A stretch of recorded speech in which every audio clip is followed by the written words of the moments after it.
Somebody leash this little stray before she drips misery on my carpet. The voice booms through the ballroom speakers, smooth, amused, deadly. The doors have barely finished swinging open when Naya Carter, female, 12, black, deep brown skin, small, thin frame, tangled curls pulled into a loose puff, oversized gray hoodie, scuffed sneakers, frayed backpack, eyes sharp with fear and certainty, runs down the aisle between candlelit tables like she's chasing a ticking bomb.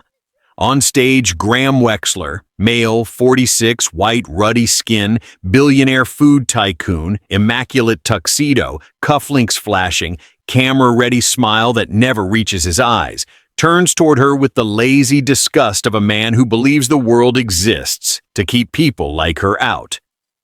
"You again?" Wexler drawls into the microphone. "Did the sidewalk finally spit you into a room with real air?" Nia stops under the chandelier light, breath tearing out of her chest. "You're a liar," she says, loud and shaking. "You didn't save him. You set him up." A ripple moves through the crowd. Phones lift. Faces sharpen with that eager, awful anticipation, like they're watching a public execution warm-up. Wexler smiles wider, savoring it. Listen to her. She talks like she matters. His gaze drags over her clothes. "Sweetheart, your whole life is a warning label." Nia's chin lifts. "And you're proof a suit can't cover a rotten soul." Laughter breaks. Thin, cruel. Someone claps once, unsure why. Wexler's smile tightens. "Security," he says gently, like ordering dessert. "Escort this situation back to whatever alley it crawled out of." Two guards move fast. One grips Nia's backpack strap. The other reaches for her arm. Nia jerks away and points past Wexler toward the tasting table. "Don't touch me. He's lying to all of you. He made it look like an accident, like protocol. But the poison wasn't random. It was timed for the person. Who always tastes first?" The words hit harder than her first accusation. A donor in pearls scoffs. "This is disgusting." Wexler chuckles into the mic. "A homeless kid explaining timed poison like she's a detective." He sweeps his hand toward the donors. "Ladies and gentlemen, this is what happens when pity roams free. It starts thinking it deserves a microphone." Nia doesn't flinch. "You want to call me pity? Fine. But don't call yourself charity. Charity doesn't smile while someone's dying." The guards tighten their hold. Nia's backpack strap bites into her shoulder, but she keeps her eyes on Wexler. "You did it because he was going to expose you." For a fraction of a second, Wexler's face cracks, just enough to show something dark underneath. "What did you say?" he asks softly. Nia steps forward anyway, shaking but unbroken. "You poisoned the only man in this room who could prove what you've been hiding. And now you're staging a performance, pretending to be calm so you can walk away clean." The ballroom goes quiet. Even the music seems to pull back. Wexler exhales a laugh. "This is adorable." He leans closer to the microphone, lowering his voice to a silky cruelty that still reaches every speaker. "Do you know why no one will believe you? Because you look like trouble. You smell like trouble. You are trouble." A reporter near the front straightens. A doctor pauses mid-step. Nia swallows hard, then fires back. "And you look like respectability. That's how monsters survive." The word lands like a slap. Wexler's smile hardens. "You don't get to call me anything. You don't get to stand in a room like this and accuse the people who keep the world running." Nia points to the tasting table. The untouched water, the plate still under its silver cloche. "Ask who brought him that plate. Ask who touched it after it left the kitchen. Ask why he collapsed right after the first bite." A murmur spreads. Cameras subtly shift angles. Wexler senses the crack immediately. He snaps his fingers once. Enough. Then he steps down from the stage, slow and deliberate, letting the cameras frame the imbalance. A towering man in tailored black and white, and a shaking girl in worn gray, her shoes thin like she's walked through knives her whole life. He stops inches from her face. "You have no proof," he says quietly. "No home, no family anyone cares about. No credibility. You have nothing. Nia's eyes burn, but she doesn't step back. I have the truth, and you're scared of it. Scared? Wexler laughs, short, cruel. I'm embarrassed you're breathing my air. He turns back to the crowd, reclaiming control. This child is confused. She wants someone to blame for her failure of a life. And I know the type. People who are given a hand and bite it because bitterness is the only thing they can afford. Some guests nod, relieved. Others look away, uneasy. Nia's voice drops, steady and dangerous. You keep saying type like you're not talking about a human being. Wexler glances at the guards. Human? She ran in here screaming like an animal. Heat floods Nia's face. She forces her voice clear. You want an animal? An animal kills to protect itself. That's what you did. You tried to kill him to protect your empire. A sharp whisper snakes through the tables. Kill? Wexler steps closer, voice like ice. One more word and I make sure you disappear tonight. Quietly, like you were never here. For the first time, fear punches through Nia, because she believes him. But she lifts her chin anyway, tears shining without falling. Do it! Because if you silence me, you're still not safe. The truth has a smell, and money can't scrub it out. Behind Wexler, the food inspection consultant coughs. Once, twice, hard, wet, wrong. Heads turn. A medic freezes. She. Doctor's face changes. Wexler's gaze flickers toward the sound for half a second, then snaps back to Nia, furious that the room is no longer only his. Nia points, whispering like prophecy. It's starting again. If you've ever been judged, humiliated, or treated like you didn't belong, then what happens next with Nia will make your heart pound. Don't forget to like and subscribe and stay with Dignity Voices to follow this story. Because the next collapse won't just cause panic. It will force the room to ask one dangerous question. Who touched the plate after it left the kitchen? The cough rips through the ballroom like a blade. Not polite, not controlled. A wet, tearing sound that makes heads snap around and conversations die mid-breath. The food inspection consultant doubles forward, one hand gripping the edge of the table as if the polished wood might keep him upright. A medic rushes in. Sir, look at me. Breathe. Wexler's smile is still there, but now it's stretched thin, like fabric pulled too tight. He lifts his hands, palms open, the practiced posture of a man who believes calm is contagious. Everyone, please, he says into the microphone. Let's not panic. He experienced a minor episode earlier. Stress can... The consultant coughs again, harder. His shoulders jerk violently. A string of saliva slips from his mouth and splashes onto the white linen. The medic snaps. Oxygen. Now! Chairs scrape back. A woman gasps and stumbles away from the table, knocking into a waiter whose tray rattles like bones. The soft glow of chandeliers suddenly feels obscene, lighting up something raw and wrong. Nia is still near the doors, half held by the guards, her small body tense as wire. Her eyes never leave the consultant. I told you, she whispers. Not triumph. Fear. A doctor pushes through the crowd. He collapsed earlier? Yes, a medic answers, already pulling on gloves. Brief loss of consciousness, vitals stabilized. Then this. The consultant's face has gone gray. His throat works as if swallowing something too large, too sharp. His breathing turns shallow, desperate. Wexler steps down from the stage again. Too fast now, abandoning grace. He positions himself between the cameras and the consultant, as if blocking the view might block the truth. Please give the medical team room, he orders. Stop filming. A reporter doesn't lower the camera. You're live, Mr. Wexler. Wexler's jaw tightens for a fraction of a second. Then the mask snaps back into place. And you're watching exactly why safety protocols exist, he says smoothly. We are handling this. Nia's voice cuts through the tension. That's not stress. That's not a feint. A guard jerks her arm. Enough. She twists, refusing to be quiet. Look at his hands, his throat. He's reacting the same way. The doctor glances, despite himself. His expression shifts. Airway, the doctor says sharply. Check his airway. The medics move faster. Someone tears open a kit.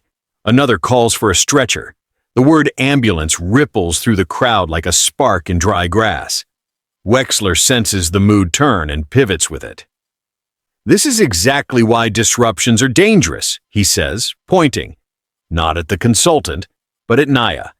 This child has been agitated from the start. We don't know what she touched. We don't know what she did. A murmur spreads.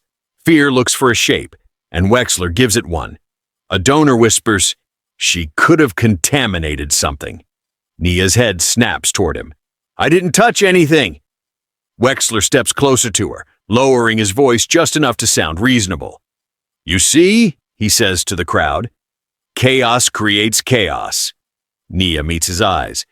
You're doing this on purpose. You want them to look at me instead of him. Wexler leans in, voice soft and cutting. The world already knows what you are, he murmurs. I'm just reminding them. Behind him, the consultant convulses again. His knees buckle. The medics catch him just before he hits the floor. That's it, the doctor shouts. We're moving him, now!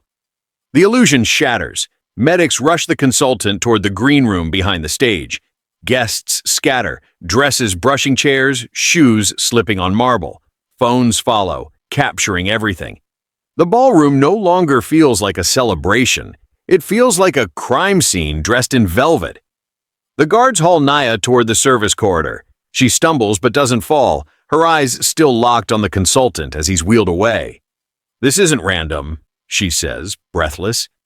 It's clean. It's controlled. One guard snarls. Save it! In the corridor, colder and dimmer, they shove her against the wall. Stay, one orders. You've done enough damage. Naya's back hits drywall. Her backpack slides down her arm. From inside the ballroom, the sounds bleed through, shouted vitals, hurried footsteps, the squeal of wheels. A hotel staffer rushes past, pale. They're calling an ambulance. Nia closes her eyes for one heartbeat, steadying herself. Her mother's voice rises from memory, firm and unyielding. Rescue those being led away to death. Hold back those staggering toward slaughter. Proverbs 24:11. Her chest tightens, not with fear, but resolve. She opens her eyes and looks at the guard. Let me talk to the doctor. He scoffs. You want attention? I want him alive, Nia snaps. This isn't spoiled food. It's deliberate. It's meant to look natural until it's too late. The guard hesitates, just a fraction. The chaos behind the doors sounds different now, sharper, urgent, real. Nia presses on, quieter but deadly serious. Once is an accident, twice is timing. Another verse slips into her mind like a rope thrown into dark water. For nothing is hidden that will not be made manifest, nor is anything secret that will not be known and come to light. Luke 8:17. Inside the ballroom, someone shouts, Pressure's dropping! The guard swallows hard, eyes flicking toward the doors. Nia steps closer, voice steady. If you keep me out and he dies, you'll know you helped the wrong man. Not because you meant to, because you stayed silent.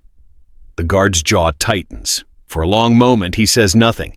Then, slowly, his hand moves toward the door handle. Behind it, the consultant's breathing turns ragged and uneven. And for the first time tonight, fear shifts its target. Not the homeless girl. The man who smiled while someone collapsed. The service corridor is colder than the ballroom, stripped of perfume and applause. Nia sits on the floor with her knees hugged to her chest, listening to the panic bleed through the doors, voices overlapping, commands snapping, a gurney wheel screaming like it's being dragged into something it doesn't want to face. She closes her eyes, because she has heard this sound before, not here, not with chandeliers and cameras, but with the same fear hiding under different walls.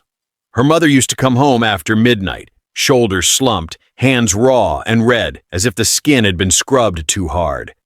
They lived in a narrow room behind a laundromat, where the air was always warm and damp, and the machines thudded through the night like a restless heart. "Eat," her mother would say, sliding the fuller plate toward Nia. "I already ate." Nia learned early that love lies softly. Her mother cleaned places no one talked about: industrial kitchens, processing floors, sealed rooms with warning signs that only mattered after something went wrong. She called it night work, as if the darkness made it safer. When she washed her hands, she scrubbed until they shone, but the smell never fully left. Nia noticed that smell before she understood it. A thin, clean edge in the air. Not rot, not dirt. Something sharper, like new paint, like metal, like a lie trying to sound reasonable. Some nights her mother coughed into her sleeve and laughed it off, but her eyes always flicked to Nia's face, checking if she was paying attention. One night, her mother brought home half a sandwich from a break table. It looked perfect, warm, generous. Nia took one bite and froze. It tasted fine. Too fine. Her stomach tightened. Her tongue tingled. The air felt metallic, like pennies pressed between her teeth. She held the sandwich out. "Mom, something's wrong." Her mother went still. Then she took the sandwich and dropped it into the trash as if it might crawl back out. "Say that again," her mother whispered. "Something's wrong," Nia repeated. Her mother nodded, eyes shining with fear and pride at the same time. She crouched in front of Nia and touched her chest with 2 fingers. "Rot smells loud," she said. "It announces itself, but the dangerous stuff hides. It smells polite." Nia frowned. "Polite?" "Like money," her mother said quietly. "Like clean floors, like smiles, like someone trying very hard to make you comfortable." She pressed her fingers more firmly. "Your body knows before people listen. If your stomach tightens, if your skin prickles, if the air tastes like metal, don't let anyone shame you into silence." A week later, her mother didn't come home. They called it an accident, exposure, bad ventilation. The words slid past like weather reports. No blame, no charges, just paperwork and quiet apologies. At the funeral home, the air was cold and smelled like cheap flowers. Adults spoke in low voices as if volume could change truth. Nia stood in the back because nobody made room for kids like her, not even in grief. After that, the city stopped pretending. Shelters where beds disappeared. Overnight. Soup kitchens where seconds earned looks. Sidewalks where night pressed close and danger didn't announce itself. Nia learned where the heat vents were, which places had cameras, which dumpsters held food that was ugly, but not deadly. And the lesson stayed. Rot smells loud, poison smells polite. So when she slipped into the hotel tonight, it wasn't hunger that pulled her forward. It was instinct. The ballroom shimmered with confidence and wealth, but beneath the truffle, oil, and applause, she smelled it. That same clean, metallic note. Controlled, careful, wrong. Now, in the corridor, the guard shifts his weight. His radio crackles with fragments. "Ambulance? Secure the area. Keep the child away." Nia opens her eyes and looks at him. He isn't cruel like Wexler. He's just trained to follow the simplest story. "Accidents are messy," she says quietly. "Setups are neat." The guard frowns. "You keep saying that." "Because it matters," Nia replies. "Once is chance, twice is timing." From behind the doors, someone shouts, "Pressure's dropping!" The guard's jaw tightens. Nia pushes herself to her feet, small but steady. "My mom died because people didn't want to look too close, because it was easier to call it an accident." She meets his eyes. "If you keep me out and he dies, you'll remember this night. Not because you broke a rule, but because you protected the wrong man." The guard hesitates, caught between orders and the sound of someone losing the fight for breath. Nia doesn't beg. She waits. And finally, the guard's hand moves toward the door. The door swings open on a rush of noise and light. Nia steps back into the ballroom just as the medics wheel the consultant toward the green room, his chest heaving, his eyes unfocused. A ring of people closes and opens around the gurney like a living fence. Security, hotel staff, donors frozen between concern and self-preservation. Wexler is already moving. He intercepts the doctor at the threshold, one palm lifted in a gesture that pretends to help while it blocks. "Doctor, please. This is a televised event. Let's not create unnecessary panic." "Unnecessary?" the doctor snaps without slowing. "Get out of my way." The gurney squeals past.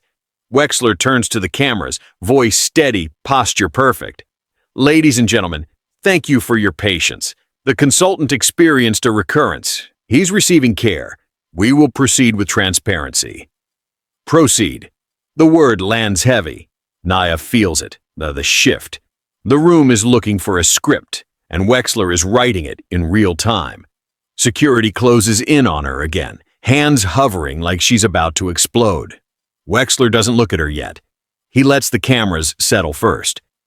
"Earlier," he says, "a distressed child interrupted our program with serious accusations. Out of compassion, we allowed her to speak, but we cannot let speculation harm people." He finally turns to Naya. The smile is soft. The eyes are not. "Tell them," he says gently. "Tell them what you touched." Naya blinks. "I didn't touch anything." A murmur ripples. Wexler nods as if he expected that answer. "You ran in from the street," he says, calm as a teacher. "You reached the tables. You shouted. We have witnesses who saw you near the service aisle." "That's a lie," Naya says. Wexler raises his eyebrows. "Is it?" He gestures to a security supervisor. "Please." The supervisor steps forward. "We have footage," he says carefully. "She was in the service corridor before entering." Nia's stomach drops. The corridor, where staff move, where plates pass. Wexler spreads his hands. "We don't know what she handled. We don't know what she had in her bag." A guard lifts Nia's frayed backpack from the floor where it fell earlier. The zipper yawns open. "No," Nia says, stepping forward. "Don't. Open it," Wexler says. The guard does. Out spill a folded paper, a half-empty water bottle, a granola bar crushed to crumbs. Nothing dangerous. Nothing theatrical. Wexler sighs, disappointed, but not done. "See?" he says to the cameras. "A troubled child. No evidence. Just fear." Nia's voice shakes, then steadies. "You're planting doubt." Wexler leans in, low enough for the microphones to catch, but soft enough to sound kind. "I'm protecting people." The doctor reappears at the door, pulling off gloves. "We're moving him to the ambulance." Wexler pivots instantly. "Doctor, did you identify a cause?" "Not yet," the doctor says. "But this isn't stress." Wexler nods gravely. "Thank you." He turns to the cameras. "You hear that?" "Not yet. We're waiting for facts." Facts. Time. Distance. Wexler is building a moat. He lifts a finger. "Out of an abundance of caution, we're contacting authorities to investigate the disruption." "Disruption?" Naya says. "You mean me?" Wexler's smile returns. "I mean safety." Two uniformed officers step in, hotel security liaising with local police already on site for the event. The taller one looks from Wexler to Nia, weighing the room. Wexler speaks first. "Officers, this child forced entry, made alarming accusations, and may have interfered with service areas. We're asking for her to be detained for questioning."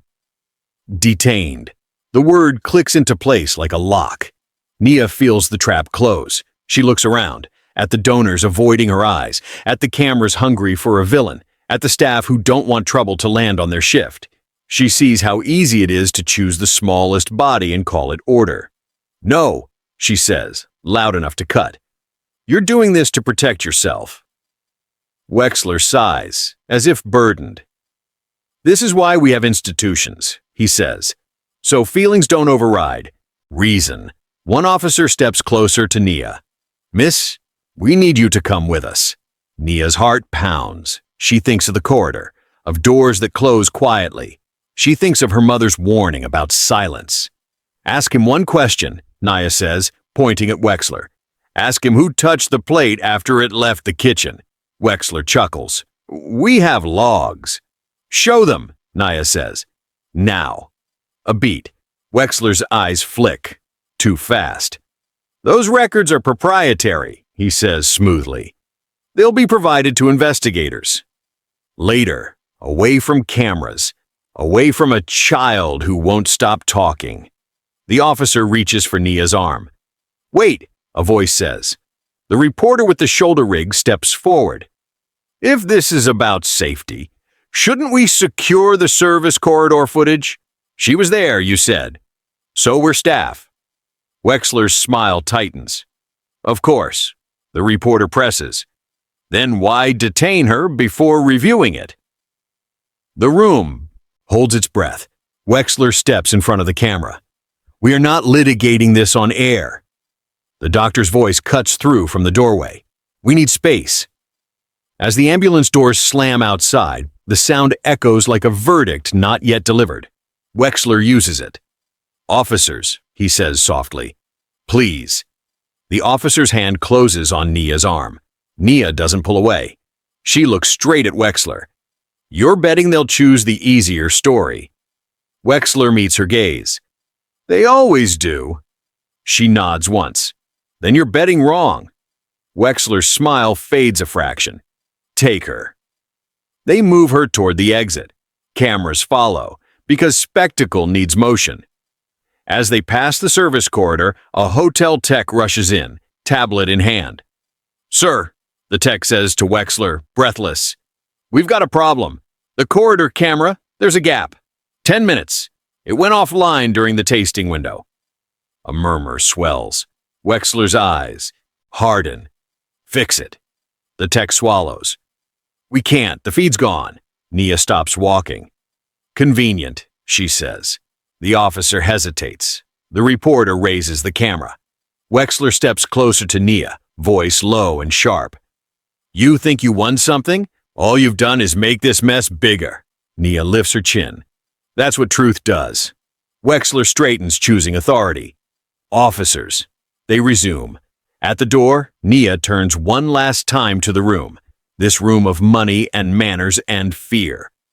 Listen to me, she says, voice carrying. If you let him decide what facts are, you'll never see them. Wexler claps once, sharp. Enough. The doors swing open. Cold night air rushes in. Outside, the ambulance pulls away, siren rising. Inside, Wexler turns back to the cameras, already rebuilding. We'll cooperate fully, he says. We ask for compassion, for everyone involved. The room exhales. The trap feels complete. But as Nia is led down the steps, she notices something Wexler missed. The tech still staring at his tablet, pale, like he knows exactly when the camera went dark. And who would have known how to make that happen? The night air outside the hotel is sharp, cutting through silk and perfume like a rebuke. Nia stands on the stone steps with two officers nearby, not gripping her now, not yet, but close enough to remind her that the world still thinks she's the problem. Across the street, the ambulance siren fades into traffic, its red lights dissolving into the city like a wound being swallowed. Inside the ballroom, Graham Wexler is already reclaiming himself. Through the glass doors, Nia can see him framed perfectly for cameras, hands folded, posture calm, face carved into concern. He speaks softly, solemnly, the way powerful men do when they're about to be believed. We will cooperate fully, Wexler says. Our thoughts are with the consultant and his family. A murmur of approval follows. Donors nod, staff relax. The world wants this to be over. Nia feels it slipping. This is the moment where lies harden into history. One officer checks his radio. They're taking him to Mercy General, he says. Doctors say it's touch and go. Nia swallows. Her hands tremble, but she curls them into fists and presses them against her thighs until the shaking slows. Touch and go. Her mother's voice rises uninvited, steady as it ever was. The Lord is close to the brokenhearted and saves those who are crushed in spirit. Psalm 34:18. Nia breathes that in like oxygen. Across the street, reporters begin to pack up. Without a villain to chase, outrage gets bored. That's how Wexler wins, by waiting for attention to move on. A hotel technician pushes through the doors, still clutching his tablet like it might explode. He doesn't see Nia at first. He's staring at the screen, jaw clenched, replaying something only he understands. Nia watches him. She remembers the words she told the guard in the corridor. Accidents are messy, setups are neat, camera outages are neat. She steps toward the technician before the officers can stop her. "Hey," she says, quiet. "The camera that went dark." The technician looks up, startled. His eyes flick to the officers, then back to her. I can't talk to you." "You already did," Nia replies gently. "With your face." He hesitates. Sweat beads along his hairline despite the cold. "It wasn't a glitch," he blurts. Then he clamps his mouth shut, terrified of his own words. Wexler's voice floats through the doors again, reassuring, final. "There was no interference with the food." Nia turns back to the technician. "When did the camera go offline?" The technician swallows. "During the tasting window." "Who has access to that system?" Nia asks. He shakes his head. "Executives, security admins, people with clearance." Nia nods, slowly. "People like him." The technician looks away. Silence stretches. An officer steps forward. "Miss, step back." Nia doesn't argue. She plants her feet. "Ask him one question," she says to the officer, pointing toward Wexler behind the glass. "Ask him why the camera went out exactly when the plate moved." The officer frowns. That's timing," Nia says, "and timing isn't an accident." Inside, applause breaks out, thin but loud enough. Wexler bows his head slightly, humility perfected. Nia feels anger flare, hot and dangerous, but she forces it down. Rage is what Wexler expects from someone like her. Rage is easy to dismiss. Clarity is harder. She closes her eyes for a second and steadies herself. "Do not judge by appearances, but judge with right judgment." John 7:24. She opens her eyes and looks at the officer again.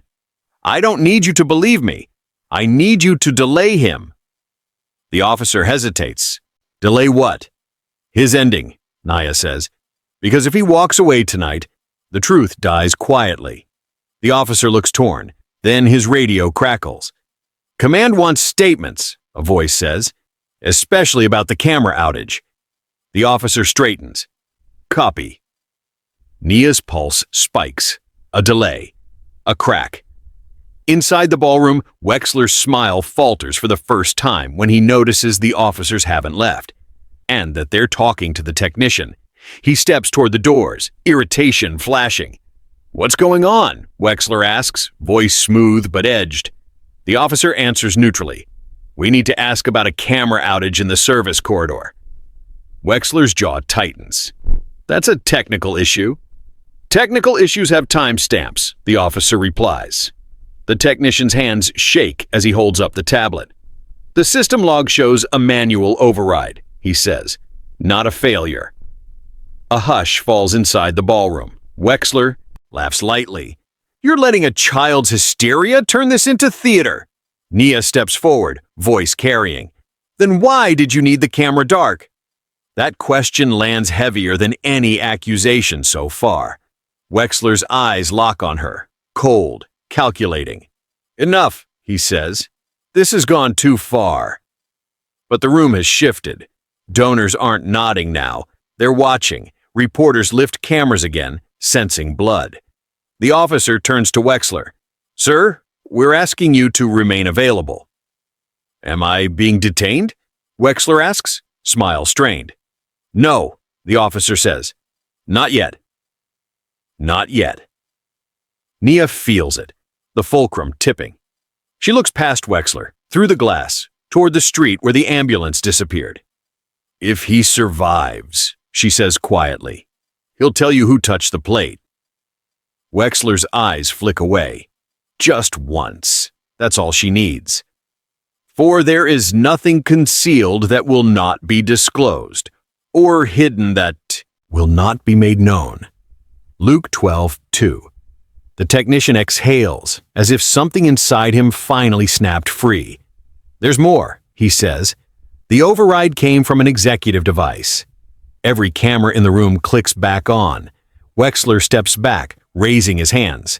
This is absurd. But the words sound hollow now. Nia doesn't smile. She doesn't celebrate. She watches the trap reverse, inch by inch, because this isn't the climax. This is the setup. And somewhere across the city, a man is fighting for his life, one who may soon wake up and speak. Nia meets Wexler's gaze, steady and unafraid. You told me the world would choose the easier story, she says. You forgot one thing. Wexler stiffens. What's that? Nia answers softly. Easy stories fall apart when someone survives. If you've ever felt powerless standing in front of someone untouchable, stay with us. What happens next will change everything. Like subscribe and follow Dignity Voices for stories where truth refuses to stay buried. Because in the next, the consultant wakes up and the truth doesn't just surface, it detonates. Morning arrives at Mercy General without ceremony. Gray light seeps through high windows, flattening everything it touches. The ICU corridor smells of antiseptic and burnt coffee. Machines hum behind closed doors, keeping count for bodies that almost didn't make it. Nia sits on a plastic chair that's too big for her, feet not quite touching the floor. Her hands are folded in her lap so tightly her fingers ache. She hasn't slept. She hasn't cried. Crying wastes time, and time is the one thing she learned never to give away. Across from her, two officers stand with cups they've forgotten to drink. A reporter waits down the hall, whispering into his phone, eyes flicking toward the ICU doors every few seconds. Everyone is waiting on the same thing. Whether a man wakes up, the doors open. A doctor steps out, mask lowered, eyes heavy but alert. He's conscious, she says. Short windows. We can allow a brief statement. No cameras. Nia stands so fast, the chair scrapes loudly across the floor. Inside the ICU, the light is softer. Machines blink and beep, measuring survival in quiet increments. The food inspection consultant lies pale against white sheets, oxygen tubing tracing his cheek. His eyes flutter, unfocused, then sharpen as they land on Nia. Recognition comes before speech. You, he whispers, voice cracked. I'm here, Nia says, stepping closer. The doctor nods to an officer who quietly activates a recorder. Take your time. The consultant swallows, throat working as memory presses in. There were 2 plates, he says slowly. The room stills. Explain, the officer says. The kitchen plate, the consultant continues, eyes closing briefly. That's the one everyone saw. Cameras, staff, normal procedure. His brow furrows. But after I spoke with Wexler earlier, a second plate was brought. Nia's chest tightens. By who? His aide, the consultant answers. Said it was a final presentation. Something special. The doctor glances at the officer. He nods once. Keep going. I told Wexler earlier that night, the consultant says, voice trembling now, that I couldn't certify his supply chain anymore. Why? The officer asks. Because I found evidence, he says. Ingredient substitution, artificial extenders labeled as natural, cost-cutting measures that crossed into criminal negligence. The room feels smaller. And I told him, the consultant adds, that I was prepared to testify. Silence lands like a held breath. Testify where? The officer asks. Federal court, the consultant answers. Antitrust, consumer fraud, criminal exposure.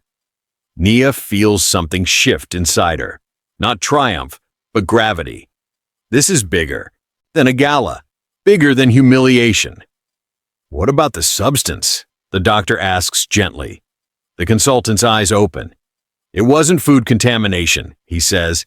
It was clean, colorless, delayed action, designed to mimic cardiac failure. He pauses, breathing shallow. I smelled it after the first swallow, he continues. Too late. It smelled polite. Nia nods once. That's how it hides. The consultant looks at her, startled, then nods too. The officer stops the recorder.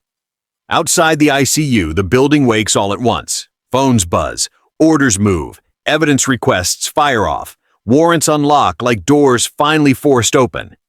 Across town, sunlight strips the ballroom of its illusion. Graham Wexler stands before donors and cameras, hands folded, face composed into concern. He speaks carefully now, slower than last night, as if gravity itself has increased. We are cooperating fully, he says. There is no evidence of wrongdoing. The door, behind him opens. It does not close. Mr. Wexler, an officer says evenly, we need to speak with you. Wexler smiles. Of course. Now. Cameras snap up. Wexler adjusts his cuffs. Is this really necessary? Yes, the officer replies. We have statements, logs, and physical evidence. Wexler's smile tightens. From whom? From the man who survived. A murmur tears through the room. The officer continues. We are securing devices connected to a manual camera override during the tasting window. A technician steps forward, tablet shaking in his hands. The corridor camera didn't fail, he says. It was overridden, manually. By whom? A reporter shouts. The technician swallows. An executive device registered to Mr. Wexler. Wexler laughs once, sharp, brittle. This is theater. Another officer produces a sealed bag. Inside, a slim vial, labeled carefully. Recovered from your aide's locker, the officer says, along with dosage notes. The aide's face collapses. He said it was safe, he blurts. He said it would just scare him, that the cameras had to go dark for presentation reasons. Wexler snaps toward him. You idiot. The officer tightens his grip. Sir. And the second plate? The officer asks. The aide's voice cracks. I carried it. He told me when to bring it. He told me the consultant always tasted last. The room freezes. Attempted murder, the officer says clearly, and obstruction of justice. The word murder lands like a dropped glass. Wexler shakes his head. I want a lawyer. You'll get one, the officer says. After. Cuffs close around Wexler's wrists. The sound is small, final. At the edge of the room, Nia stands silently. Wexler turns and sees her. For the first time since this began, he has no words ready. You said the world would choose the easier story, Nia says quietly. Wexler's jaw tightens. And it usually does. You forgot something, Nia replies. What? He snaps. People wake up. Cameras explode with shutters as Wexler is led away. Back at Mercy General, the consultant sleeps, breathing steady now, alive. The doctor smiles faintly at Nia. He's stable. Nia exhales for what feels like the first time in days. Her knees wobble, and she leans against the wall.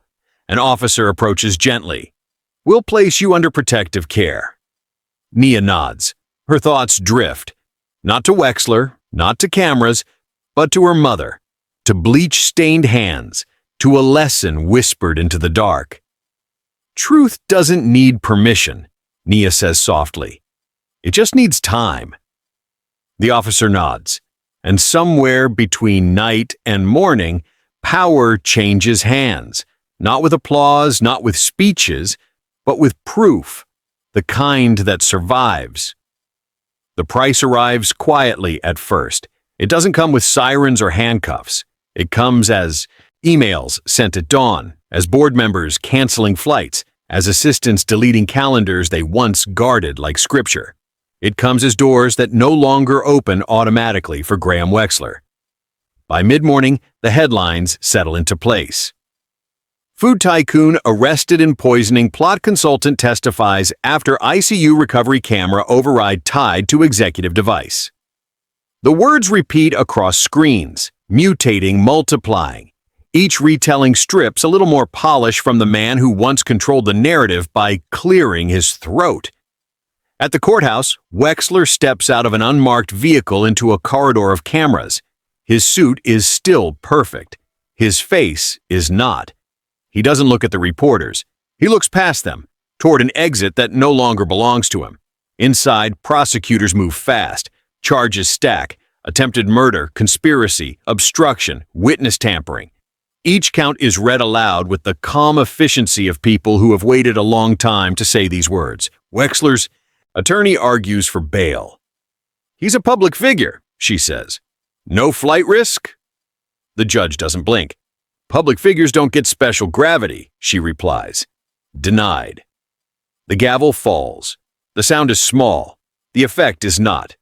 Across town, in a glass-walled boardroom that smells like lemon cleaner and fear, the company's directors sit with legal counsel and don't touch the pastries. The CFO clears his throat, then stops, then starts again. "We have to suspend him," someone says. "Terminate," another corrects. "For cause." A third voice, quiet, shaken, adds, "and disclose everything." They vote. Unanimous. The press release goes out before lunch, its language careful and bloodless.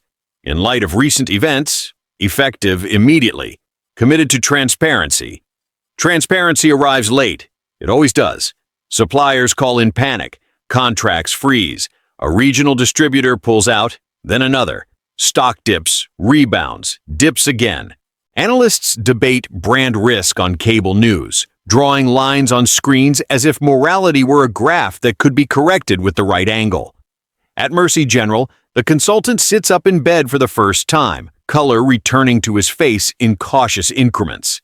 A nurse adjusts his IV. A federal agent waits by the door, notebook closed now, listening more than writing. "I'll testify," the consultant says. "All of it." The agent nods. "We know." "I want it on record," he adds. "I told him no. I told him I wouldn't certify."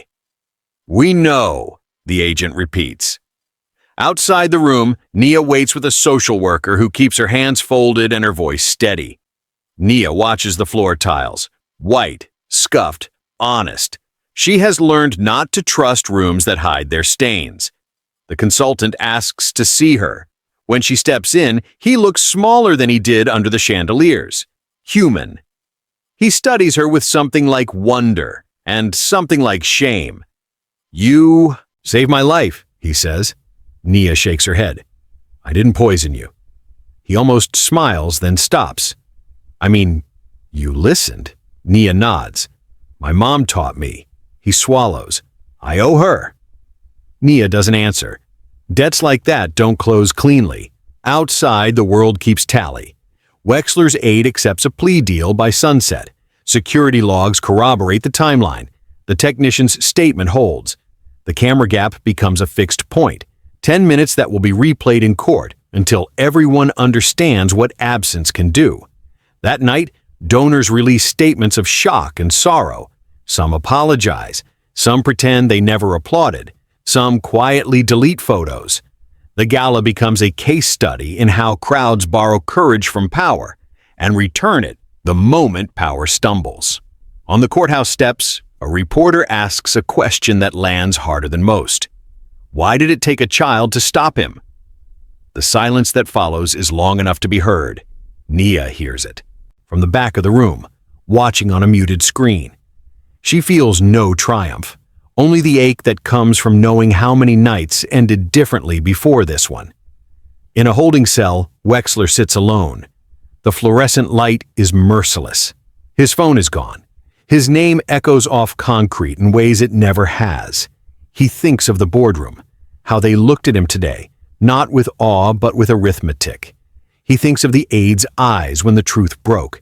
He thinks, finally, of the girl, not her clothes, not her status, her certainty, the thing he couldn't buy. In the days that follow, consequences spread outward like rings on water. A regulatory task force expands its inquiry. A competitor files suit. Whistleblowers surface with folders and tremors in their hands. The company's glossy sustainability page goes dark, replaced by a notice. Under review. At a press conference, a spokesperson reads from a prepared statement and doesn't take questions. At a community center, Nia sits at a folding table with a cup of juice she hasn't touched. Volunteers move softly around her, as if volume might bruise her. A woman with kind eyes asks what she wants next. Nia thinks. The question feels enormous. "I want to go to school," she says finally. "A real one." The woman nods, not promising miracles, only work. That night, Nia lies awake in a clean bed that still smells unfamiliar. She stares at the ceiling and lets the quiet be quiet. She thinks of her mother's hands, scrubbed raw. She thinks of the lesson that survived when everything else didn't. The Lord loves righteousness and justice. The earth is full of his unfailing love. Psalm 33:5. She doesn't know what she believes about the Lord, but she knows about justice. She knows it doesn't arrive all at once. She knows it costs something every time. In court, the consultant's testimony is clear and unflinching. He names names, he produces emails, he traces a pattern that turns coincidence into design. The jury listens. The judge does not interrupt. Wexler's defense argues ambition, miscommunication, rogue actors. The words sound thin in a room built for truth to sit down and stay a while. When Nia is mentioned, it's not as a witness, she doesn't need to be, but as the interruption that broke the spell, the moment the story refused to stay easy. Outside, the city moves on, as cities do. New scandals arrive, old ones fade, but some things don't fade the way people expect. A policy changes. A safety protocol is rewritten with teeth. An oversight committee adds an external auditor and publishes the findings instead of burying them. None of it is enough. All of it matters. On a gray afternoon, Nia walks past the courthouse with a backpack that closes properly now. She doesn't look up at the building. She looks at the sidewalk, at the people who pass without knowing her name. That's fine. The price has been paid, not by her, but because of her, and it will keep being paid by those who learned too late that power cannot always choose the easier story. Because sometimes someone listens, and that costs everything. The story does not end in a courtroom. It ends in offices, in policies, in quiet decisions made after the crowd has gone home. Weeks after the arrest, the consultant sits at a long table under fluorescent light, signing the final page of a settlement agreement that does not silence him, but protects him. The document is public. The terms are firm. He will testify. The evidence will remain accessible. No clause will bury the truth under money. When he puts the pen down, his hand trembles. Not from fear, but from relief.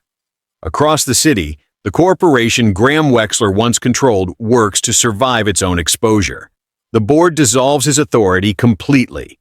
Legal teams strip his name from documents.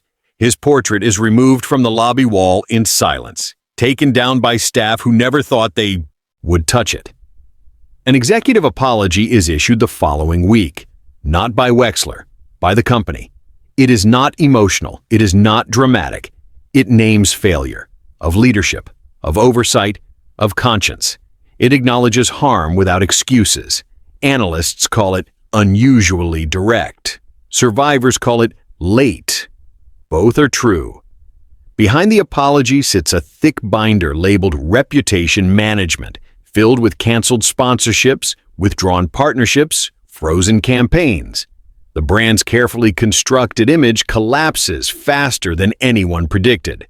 Trust, once cracked, refuses repair by language alone.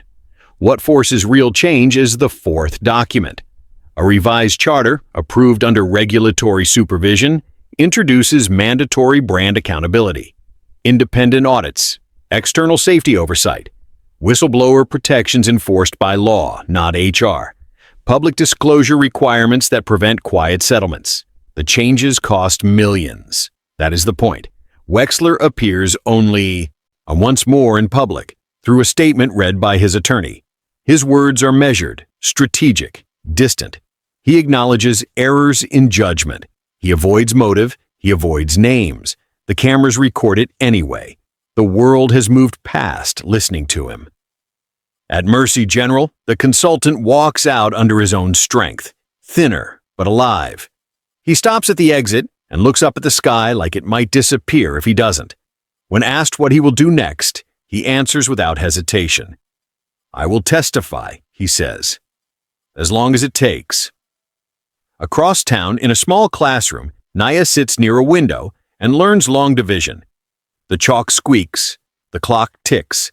The miracle of routine settles around her without asking permission. At lunch, she opens her bag and pauses, not in fear, but in habit. She breathes, she listens, she eats. The food is safe. That matters more than headlines. Sometimes people ask her if she feels proud. She never knows how to answer. Pride feels too loud for something that began as survival. She walks home with a backpack that fits her shoulders now. The streets look the same. The city is not transformed, but something has shifted, quietly. Systems that once ignored warning signs now hesitate. Executives choose caution where they once chose speed. Somewhere, a plate is tested twice instead of once. No one puts Nia's name on that decision. And that's okay, because the legacy is not a statue or a scholarship. It is interruption, a moment where power expected silence and did not get it. And sometimes that is enough to change what happens next. At its core, this story is not about a poisoned plate. It is about who we believe. Naya does not win because she is loud or powerful. She wins because she listens to her body, to memory, to truth that arrives without credentials. She represents the kind of courage that does not wait to be invited into the room. Graham Wexler, by contrast, is not undone by one mistake. He is undone by a belief that systems exist to protect him from consequence, and that voices like Naya's do not matter. His failure is moral long before it is legal. Through this story, we are invited to examine our own lives. How often do we choose the easier story? How often do we stay silent because speaking feels uncomfortable? How many warnings do we dismiss because they come from someone society taught us not to hear? In daily life, justice rarely announces itself with drama. It begins in conscience, in attention, in the decision to stop and ask one more question. The Bible reminds us that truth is not fragile. It does not need power to survive, only time and light. God's lessons are often quiet. Protect the vulnerable. Speak when silence feels safer. Listen when your spirit warns you something is wrong. A healthier, safer world is not built by perfect institutions. It is built by ordinary people who refuse to look away. If this story moved you, let it move you to reflection and then to action. Listen more closely. Speak more clearly. Protect someone who cannot protect themselves. If you believe stories can restore dignity, challenge injustice, and remind us who we are meant to be, please like, subscribe, and stay with Dignity Voices. Together, we give voice to stories that refuse to stay silent.